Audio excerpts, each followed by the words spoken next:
What the hell did I just hear? Everett Finley muttered under his breath, staring down at the white linen tablecloth as laughter echoed across the restaurant. 3 minutes earlier, he'd simply been a weary traveler, hunched in a corner booth of one of his company's 13 boutique hotel locations, dressed in khakis and a faded denim jacket. No one suspected him to be the CEO, not the hostess, not the waiter, and certainly not the smug restaurant manager who had barely acknowledged him at the door. And that was exactly the point. Everett had inherited the hotel chain 5 years ago after his father's sudden passing. At 39, he'd fought hard to grow it, more rooms, rooftop bars, fine dining spots like this one, but lately he'd felt disconnected. The numbers looked fine, the reviews not so much. A few complaints about long waits, indifferent staff, cold food. Nothing extreme, but enough to itch at his gut. So he decided to see for himself. He hadn't visited this location before. It was one of the newer ones, just outside of Santa Barbara. Staff turnover had been high here, and the district manager's updates always sounded a little too polished. Nobody knew what Everett looked like. There were no photos of him online, and he'd never personally met most of the hourly employees. His disguise was simple shaved beard, ball cap, glasses. He'd checked in under a fake name and reserved a table under Eli. He didn't expect to overhear a waiter mocking an elderly couple at the next table. "Did you see him try to read the menu without his glasses?" The waiter, a lanky guy with slicked back hair, whispered to the bartender while chuckling. "And she asked for soup like it's 1950. I swear it's like assisted living in here." Everett's jaw clenched. The older couple sat just one table over. The man, maybe in his 70s, was gently helping his wife stir her tea. They looked like they had dressed up for the evening. The woman smiled as she looked over the menu, clearly unaware of the ridicule. Everett leaned back in his seat, heart thudding. He wasn't supposed to get involved yet. He had planned to observe quietly, maybe take notes, ask a few questions. But that crossed a line. Still, he bit his tongue. He needed to see more before making a move. A young woman approached the table with quiet urgency. "Hi, I'm Layla. I'll be taking over as your server tonight." The older man looked up. "Oh? What happened to the other young man?" He had to step away. "But I'll take great care of you," Layla said gently. Everett watched her move with calm confidence. She crouched slightly to meet the woman's eyes, repeating the soup options slowly and clearly. She never raised her voice, just made sure they understood. It was subtle, but kind. The couple smiled, grateful. Everett flagged her down as she passed his table. "Hey, thanks for stepping in back there," he said quietly. She blinked. "You heard that?" "Yeah, not cool." She looked down, voice low. "It's not the first time. I've talked to the manager. He says it's just jokes." Everett nodded, pretending to sip his water, though his mouth was dry. "What's your manager's name?" "Travis. He's usually in the office. Only shows up when there's a VIP or a complaint." Everett had seen him earlier, mid-40s, buttoned up, Bluetooth headset in one ear, barely glanced at any of the staff, the kind who managed from behind a screen. "What about the guy who made the comment?" "Derek. He's been here a while, knows how to stay on Travis's good side." She hesitated. "Look, I try not to get involved, but when I see customers being disrespected like that, I can't just ignore it." Everett offered a small smile. "You shouldn't have to." A few minutes later, Everett saw Derek return from the back, laughing again, this time louder, with another server. Everett caught bits of the conversation. Something about old people always tipping low, and why even bother being nice? That was it. Everett stood, tossed a 20 on the table, and made his way toward the back hallway. He spotted the manager's office and knocked. Travis opened the door halfway, clearly annoyed. Sorry, this area's for staff only." "Yeah," Everett said calmly. "I'm staff, sort of." Travis raised a brow. "You're—" Everett pulled a business card from his jacket, not one of the fake ones, the real one. Everett Finley, CEO. Travis stared at it, then at him, then back again. His face drained of color. Everett stepped in. "We need to talk, now." Travis left the door half open, stepping back just enough for Everett to enter the cramped office. It smelled faintly of energy drinks and stale cologne. A half-eaten salad sat wilting beside a glowing laptop screen filled with spreadsheets. The blinds on the interior window were drawn half-closed, as if to keep the outside world at bay. Everett didn't sit. He stood by the desk, arms folded. Travis lingered by the door with the wariness of someone trying to guess how much trouble he was in.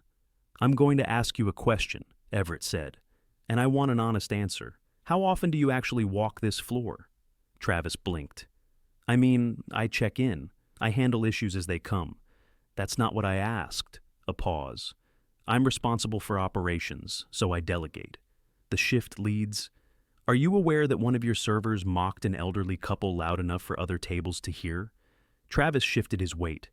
"I wasn't on the floor at that moment, but I'm sure if something inappropriate happened, it was just... I was at the next table." Travis's mouth opened, then shut. His jaw worked as he tried to recalibrate. "I didn't realize..." "Exactly. You didn't realize. Because you weren't paying attention." Travis looked toward the hallway, voice lowering. "Look, Derek's a smart guy. He's been here since we opened. He brings in high check averages, pulls in good tips. He's rough around the edges, sure, but the guests like him. Not the ones he laughs at behind their backs." Travis exhaled, finally sitting. "I'll talk to him. I'll make sure it doesn't happen again." "No, you won't," Everett said. "You're done here." Travis stared. "Excuse me? You're not leading this team. You're hiding behind them." Everett's voice was steady, but every word landed with precision. "You tolerate disrespect, you ignore your staff, and you prioritize revenue over decency. That's not what we built this company on. You can't just..." "I just did." Travis stood abruptly, knocking over his chair. "I've given 3 years to this location, and you've let it rot from the inside. Pack your things." Travis hesitated, jaw clenched. Then, without another word, he grabbed his phone and stormed out, brushing past a young man who had just entered with a notepad tucked under his arm.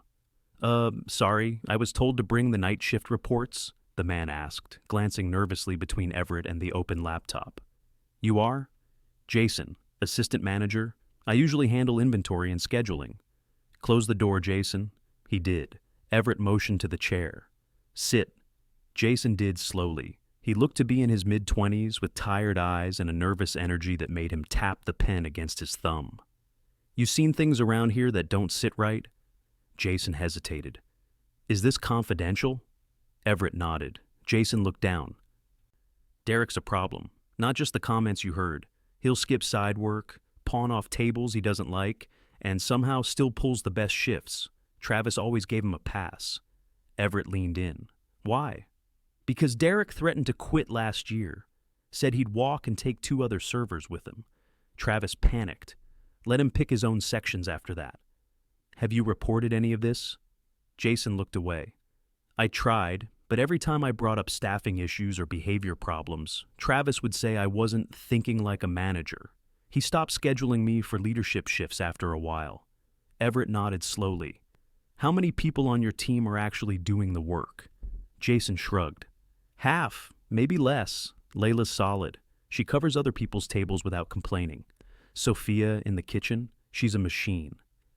But morale's low. People don't speak up because they know nothing changes." Everett reached for a small notepad from the edge of the desk. "Write down the names of the staff who've stayed consistent, the ones who show up, do their jobs, and treat guests with respect." Jason started writing. Everett stood. "You're running the floor tonight." Jason froze. "Wait me? You're the only one I trust right now. You've seen the problems. Now, I want to see how you handle things when you're in charge. I'll be observing." Jason blinked, then nodded. "Okay. Yeah, I can do that." Everett opened the door and stepped into the hallway. The restaurant's energy hadn't changed, yet Derek was still behind the bar, laughing with another server, while Layla moved quickly between tables, checking on an older couple now smiling over their soup. He crossed the floor and approached Derek. "Hey," Everett said. Derek turned, giving a short laugh. "Oh, you again. Didn't catch your name earlier. You won't need it. You're done here." Derek's expression froze. "What? You're fired, effective immediately." Derek scoffed. "For what? A joke? For disrespect. For repeated behavior that violates everything this company stands for? You can't be serious." "I'm the CEO. I'm serious." Derek's face turned red, but he didn't argue further. He tossed his apron on the bar and walked out without another word. Everett turned to the bartender. "You good to cover for now?" The man nodded quickly. Jason emerged from the back, already pulling on a black apron and checking the seating chart. He didn't look confident, but he didn't hesitate either. Everett stepped aside and watched. The next 40 minutes passed like slow molasses. Jason moved deliberately through the restaurant, not fast, but methodical. He checked with each server, reassigned sections, and asked the kitchen how far they were from closing prep. He didn't bark orders. He asked questions, listened, and adjusted. Layla glanced at him once from across the room, surprised. Then she nodded and kept moving. Everett stayed near the bar, out of the way, pretending to scroll through his phone. He watched how the mood shifted. It was subtle. The servers didn't suddenly become cheerful, but the tension in the room eased. There were fewer sharp glances, less eye-rolling. And then something happened that sealed it. A young hostess approached Jason, looking uncertain. "Hey, there's a guest asking for a vegan dessert. We don't have anything on the printed menu." Jason thought for a moment. "Ask Sophia if she has time to make the coconut rice pudding. No honey?" The hostess nodded and disappeared into the kitchen. Everett raised an eyebrow. Jason caught the look. "It's not on the menu," Jason admitted, "but Sophia makes it sometimes for staff. Thought it was worth asking." Everett didn't respond. He just gave a short nod and turned back to his table. As the restaurant began to wind down, Everett walked toward the kitchen. He waited by the swinging doors until Sophia appeared with a tray of clean plates. She looked up, surprised. "You're Sophia?"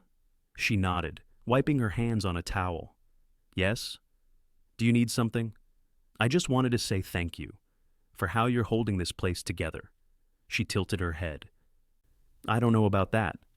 I've been watching. You keep your head down, but you don't miss a beat." Sophia gave a small shrug. "Some of us don't have the luxury of missing beats. That's going to change." She looked at him, eyes narrowing. "Who are you?" Everett extended his hand. "Everett Finley." Her eyebrows lifted. She didn't shake his hand right away. "You're not what I pictured," she said. "Good." She finally shook it. "If you're who you say you are, then I hope you're serious about change. We've been running on fumes." Everett nodded. "I am." He stepped back onto the floor and looked around. The restaurant was quieter now. The older couple was gone. A few late diners lingered. Jason was organizing receipts behind the host stand. Layla was checking a final table's coffee refills. This wasn't just about one rude server or a checked-out manager. It was about the culture that allowed them to thrive. And that culture was going to change, starting now.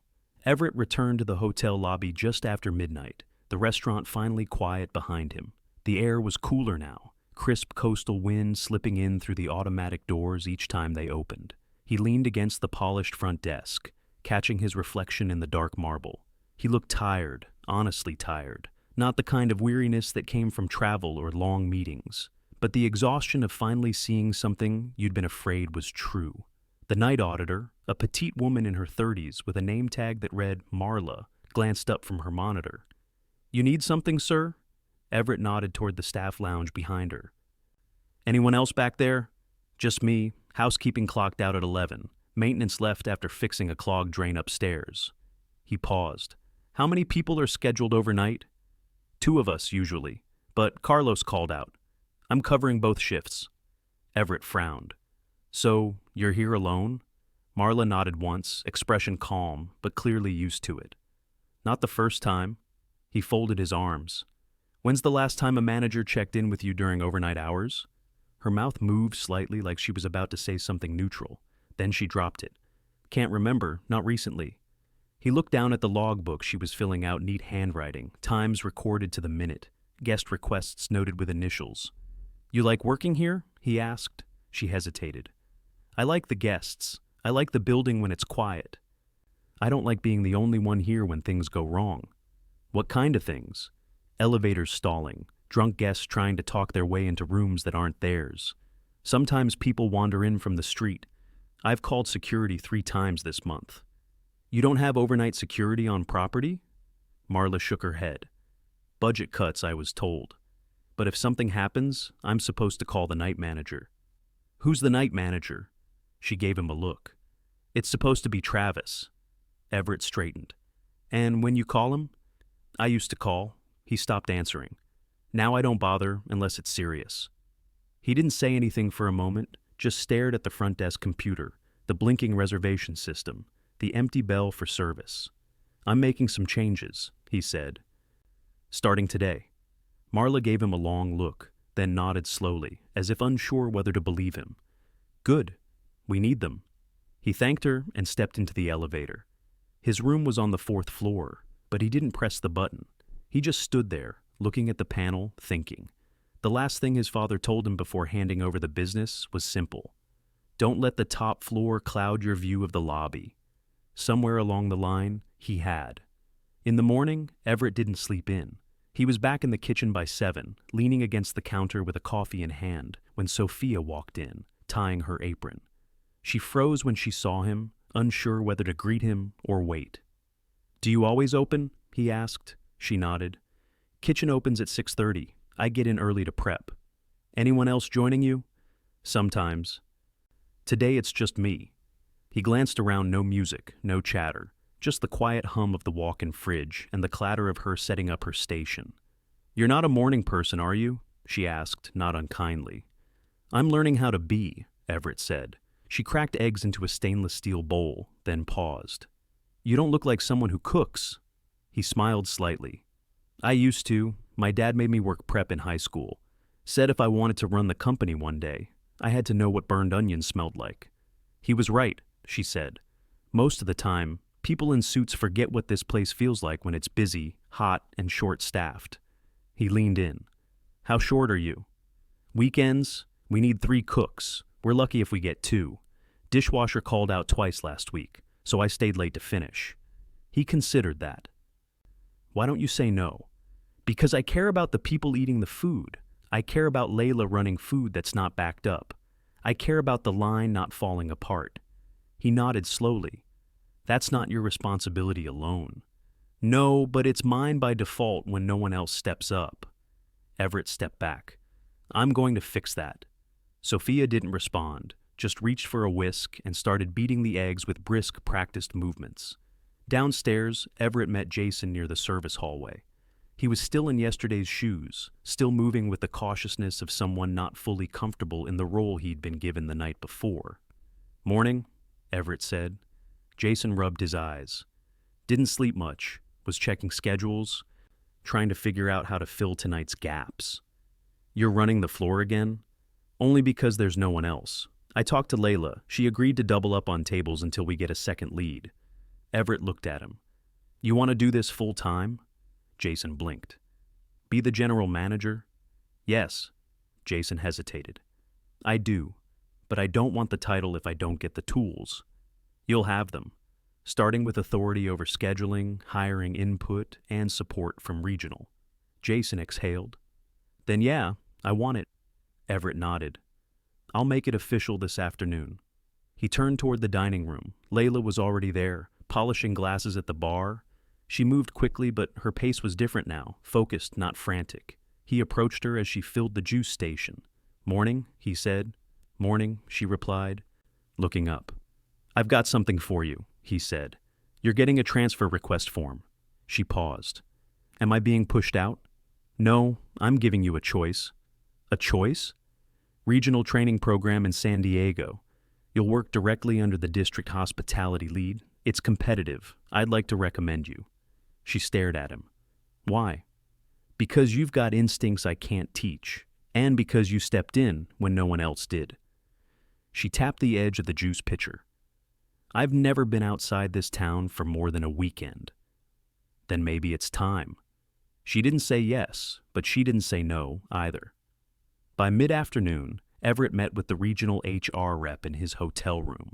They reviewed Travis's personnel file, flagged previous complaints that had been dismissed without follow-up, and drafted his termination paperwork. There was nothing worth salvaging. They scheduled a staff meeting for the following morning. Everett insisted it be held in the restaurant, not the back office. When the time came, staff trickled in: servers, kitchen crew, housekeepers still in uniform. Even Marla from the front desk, eyes heavy but alert. Jason stood at the front, not behind Everett, but beside him. Everett didn't use a mic. He didn't need to. I came here because I stopped trusting the reports I was reading. I wanted to see the truth, not numbers, not projections. People. He paused. I saw strengths that were being ignored. I saw problems that were being tolerated. That ends now. People shifted in their seats, but no one looked surprised. He looked around. Some of you have been carrying more than your share. That's going to change. More staff are being hired. Scheduling will be rebalanced. Overtime will be tracked and compensated. He turned to Marla. We're contracting overnight security, effective this weekend. He looked at Sophia. You're getting 2 new hires for back of house. One starts Monday. Then he looked at Jason. Your new GM is someone who's been doing the job without the title. That changes today. He stepped back, letting Jason take the floor. Jason spoke clearly, not rehearsed, but steady. I know what this place has felt like for a while. I've felt it too. But we're going to run this place right. We're going to make it fair, and we're going to treat every guest with respect, because that's the kind of place this should be. Afterward, no one clapped, but several people nodded, and that meant more. Everett stayed behind after the meeting. Sophia handed him a muffin wrapped in parchment. You're not cooking today? She shook her head. Jason told me to take the morning off. First time I've heard that in years. He took the muffin. How does it feel? Strange? Good strange or bad strange? She thought for a second. Hopeful. Everett looked out across the now empty dining room. Let's make it stay that way. The following week began with a quiet shift in rhythm. Everett didn't return to corporate headquarters immediately. Instead, he extended his stay at the Santa Barbara property under his real name this time. He didn't hold meetings in conference rooms or issue memos from behind a door. He spent his days walking the property, not inspecting, observing, listening. On Tuesday morning, he met Layla by the poolside cafe. She was out of uniform, dressed in jeans and a windbreaker. She looked unsure, one hand gripping the strap of a canvas bag. I got the email, she said. San Diego training, starts in 2 weeks. Still thinking about it? I called my mom last night. She told me not to pass it up. Said I've been giving to this job for too long without anything giving back. Everett pulled out a chair for her. She sounds wise. She's a nurse, knows what burnout looks like. A long pause passed between them, filled only with the rustle of palm fronds overhead. I'm nervous, she admitted. I've never trained anyone before, and I don't want to lose the part of me that actually cares when a guest is uncomfortable. You won't, Everett said. That's the part we're trying to scale. She nodded slowly, eyes scanning the courtyard. I don't want to become one of those trainers who just recites policy and walks away. Then don't, set the standard higher. She smiled not wide, but real, and stood. All right, I'll go. Everett didn't say anything more. He just gave a short nod as she walked off toward the employee entrance, her stride lighter than when she'd arrived. Later that afternoon, Everett met with the regional hospitality director in the back office. They reviewed the site's staffing chart, which still showed open positions in housekeeping and prep. Hiring was underway, but the gaps were real. We can't just throw bonuses at the problem, the director said. Word's gotten out, people don't want to work somewhere that burns them out. Everett leaned over the desk. Then we don't just fill shifts. We rebuild trust. They finalized a plan to bring in 2 floaters from a nearby property to relieve the kitchen team on weekends. It wouldn't solve everything overnight, but it gave Sophia breathing room. That evening, Everett returned to the kitchen not to observe, but to help. Can you chop? Sophia asked without turning. I can follow instructions. She handed him a bin of washed bell peppers and a worn cutting board. No fingers in the soup. The rhythm of the kitchen was different now. Still fast-paced, still hot, but not hostile. The dishwasher, a new hire named Eli, worked steadily, humming under his breath as he stacked racks. Sophia moved with efficiency, pausing only to offer quiet direction when he hesitated. You think they'll stay? Everett asked, gesturing toward the door where Eli had just passed through. If we treat them like people, not parts, she replied. She wasn't being poetic, just practical. Thursday brought the staff meeting. Everett had insisted on a real one this time, not a top-down announcement, but a round table. He sat in with Jason and the department leads in the back banquet room. The agenda was simple. What's working, what isn't, and what needs to change. Housekeeping raised concerns about broken carts and inconsistent linen deliveries. Maintenance reported that the second-floor water heaters needed replacement. The quick fixes weren't holding. Front desk agents mentioned that the reservation system still glitched when shifting between mobile check-ins and in-person upgrades, causing tension with guests. Jason didn't write everything down. He typed fast and focused, asking clarifying questions. He didn't promise quick fixes, he promised follow-up, and he delivered. By Friday, 2 replacement carts had arrived. The district facilities team scheduled a site visit for the water heaters. IT support logged into the reservation system overnight and pushed a patch. Small things, but visible. Late that night, Everett sat with Marla again at the front desk. A new security officer, a soft-spoken man named Deshawn, stood near the entrance, nodding at guests as they returned from dinner. Marla glanced toward